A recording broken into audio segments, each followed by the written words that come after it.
Hi there, business owner. Are you looking to improve your business knowledge? Do you want to see behind the scenes of successful businesses? And more importantly, are you looking to build a better business in just 15 minutes each week? If so, you're in the right place. Welcome to the 3Bs podcast.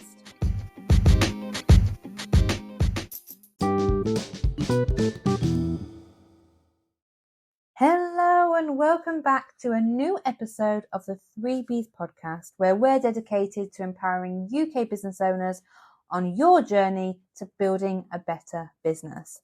If you're new here, hello, I'm your host Stephanie, and as always, we are so grateful you are listening in this week. We are on week 4 of our 4-part mini-series called Financial Foundations. So if you haven't listened to the last 3 weeks, go back and listen to them in order. This one will work as a standalone episode, but it does recap the last 3 weeks and tying all 4 weeks together, so it definitely would make sense to listen to them in order. We're going to take a step back to recap those valuable insights over the last 3 weeks and dive into the exciting topic of systemizing processes for greater efficiency. Now, I love a systemized process. I love anything that can get your efficiency up, your productivity up, your costs down, anything that makes you build a better business so it runs more fluidly, smoothly, and more importantly, profitably, is really something I enjoy looking into for myself and for other business owners as well. I am actually certified in understanding business improvement techniques. It's something that I really enjoy doing alongside the finance. So I hope you enjoy this week's episode. Let's get right into it. So in the first 3 weeks of this podcast mini-series, we explored the essential pillars of financial success for UK business owners. It's important to me to get those foundations right because then everything else is a lot more stable as you build and grow and scale.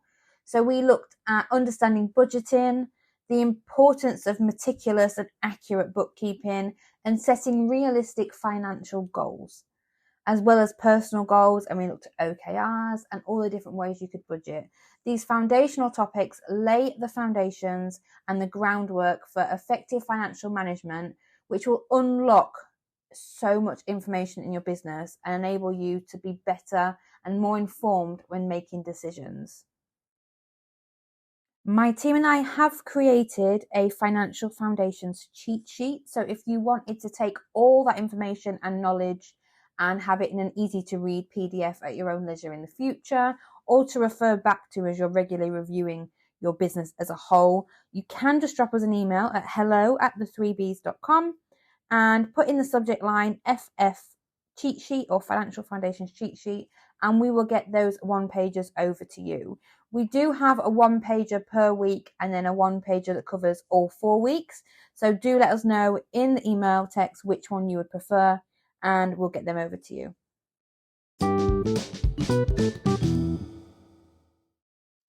Now, it really does sound like this Financial Foundation mini-series is over, but let's get into week 4 and systemizing processes, which I think is the key to building a better business, regardless of your business size, type, industry.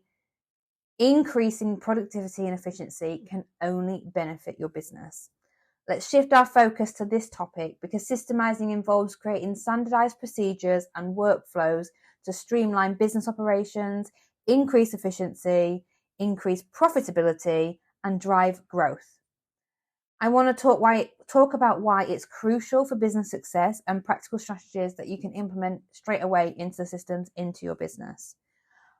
I really, truly believe that every business should have a Bible. If you've ever worked in employment and had a job at somewhere like McDonald's or one of the larger corporations, Be More Tesco is a phrase I heard sales expert Charlie Day say once, and that stuck with me.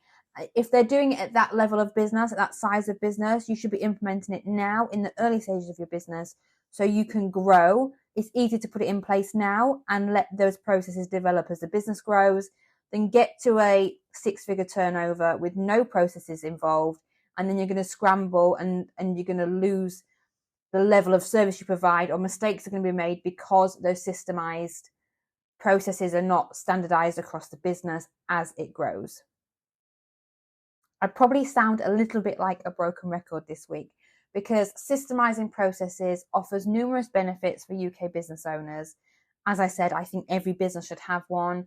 Some companies will call it a guidebook. Some people will call it an NOP, so a normal operating procedure, or an SOP, a standard operating procedure. There's lots of different names. Some even just call it a business handbook. But having it written down and noted down, every process in your business from top to bottom, is fantastic and will only aid your business. Think of it as if you were not in the business tomorrow, if you were sick, or if, God forbid, you were hit by a bus, somebody else could pick up that Bible, that SOP, those processes, and complete the task that you needed to complete on your behalf.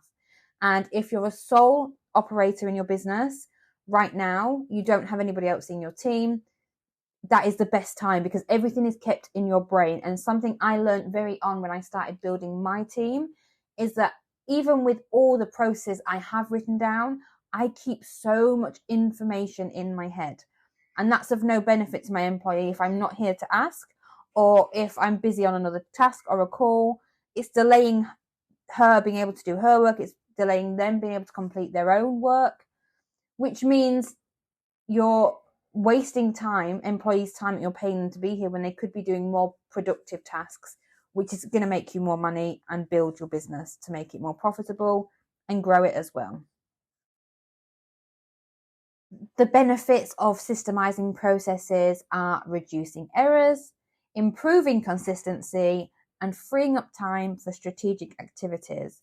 I also want to caveat that by saying, if you've got those systemized processes, you can often group together a number of tasks that are across maybe different clients that you do the same task across, or a group of tasks that are maybe all using the same software for reporting, for instance, because that's going to save time rather than flicking between programs, flicking between clients, flicking between tasks with a particular client. Having those standardized processes can actually help you group together tasks, which will make you more efficient and increase productivity. By standardizing workflows and automating repetitive tasks, you can enhance productivity, minimize waste, and position your business for long-term success. Set those financial foundations for growth. Automation is something I talk about a lot. I think I did a whole episode on it back if you go back through the podcast archives. If you can automate those repetitive tasks as much as possible, that leaves your staff and yourself more working time to do more income generating activities, whether that's higher income generating activities, or finding more clients, or fulfilling more orders, whatever that is your business does. Automating those repetitive tasks, whether they are emails that go out to your customers to say thank you for your order, to request testimonials, to book in a meeting, to ask them to provide bank statements. If you're in like an accountancy field, we automate our period end emails. So at the end of every quarter, our VAT registered clients will get an email saying it's the end of your quarter. Please upload your bank statements for this period here, and upload your receipts here, and we will book in a meeting date with you to go through your VAT return. By doing that, and me not having to write that email out, or my team not writing that email out and send it to the client, it means that when I get to doing that client's VAT return, the information's already there. I don't have to chase, I don't have to ask, which again saves time, reduces waste, and increases that productivity, efficiency, and more importantly, profitability.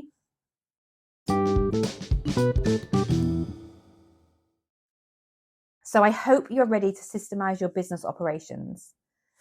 I'm going to give you some practical tips and actionable steps you can implement systems in your business right now, including things like identifying inefficiencies and documenting procedures, and leveraging technology to automate workflows. You can even leverage technology to document some of the procedures for you.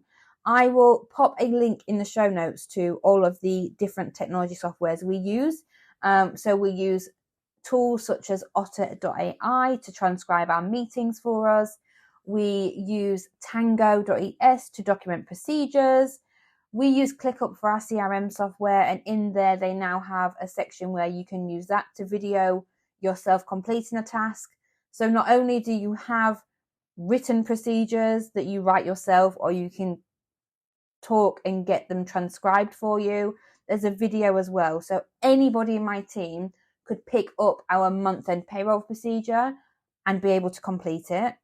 And that means I don't have to train them step by step. They can follow the guides. They can ask me questions, but they can follow the guides written. They can follow the videos. And then if they've got any questions, I can answer them for them. But I can get on with other operations while they're doing that, which I think is the key to systemizing everything in your business. Remember, it's important that not everybody learns in the same way. Some people will listen to a podcast or an audio recording. Some people want to read it. Some people want to watch a video on it. So having all of those options for your staff, for your team, makes it much easier and a smoother process when training them on different tasks. Starting off, you just need to assess your current processes and identifying areas for improvement. If there's a particular topic or a particular task in your business that drives you insane, that goes wrong every time you do it, that never is done the same way twice, there's no consistency across the times that these tasks are run, they're the things you want to put at the top of your list for improvement. Assessing your current processes can be as simple as having a look at what you've already started to write down. What tasks have you written down? What tasks can you write down? The processes that you carry out. I started with a list in OneDrive, which was literally bullet points of every different process we do, be it onboarding process, customer journey process, podcast creation process, social media management process, offboarding processes, our anti-money laundering procedures, our licensing processes we have to do. And having those lists, then one by one, as I do those tasks, I use technology to transcribe them and create videos, which builds our operating procedure SOP Bible. The key business functions that are needed for other people in your team to do, I would do first. And if they carry out the task on a regular basis and you don't, ask them to start documenting their procedures, because quite often they know the task better than you. Things evolve and change in business at all times.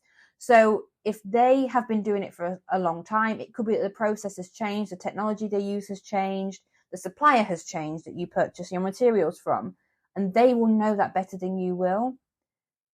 And like I said, leverage that technology, use tools to automate repetitive tasks. So we use ClickUp for emails, streamline your workflows, make sure that each step in your process has a task attached to it in a CRM if you use a customer relationship management tool or a practice management tool, or create a step-by-step task that people can use. People use Trello, Asana, project management tools can be used really effectively for workflows. Each step of the process is a step in the tool that can be marked off as they're done, so you know where you are and you know what's left to be done. Again, if you have a team, it's great to oversee what's going on within the business.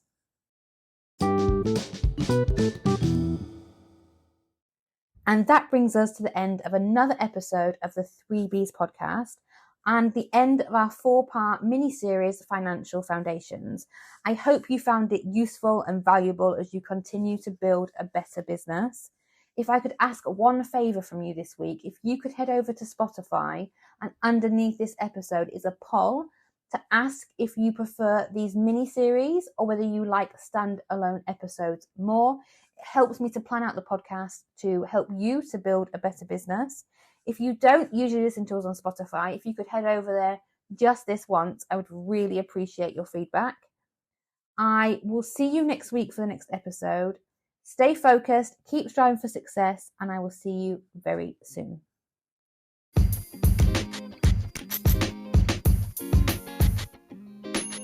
And that brings us to the end of another episode of the 3Bs podcast. Thank you so much for listening. Please connect with us on social media, like, rate and review wherever you are listening to this podcast so that I can help more business owners build a better business. See you next week.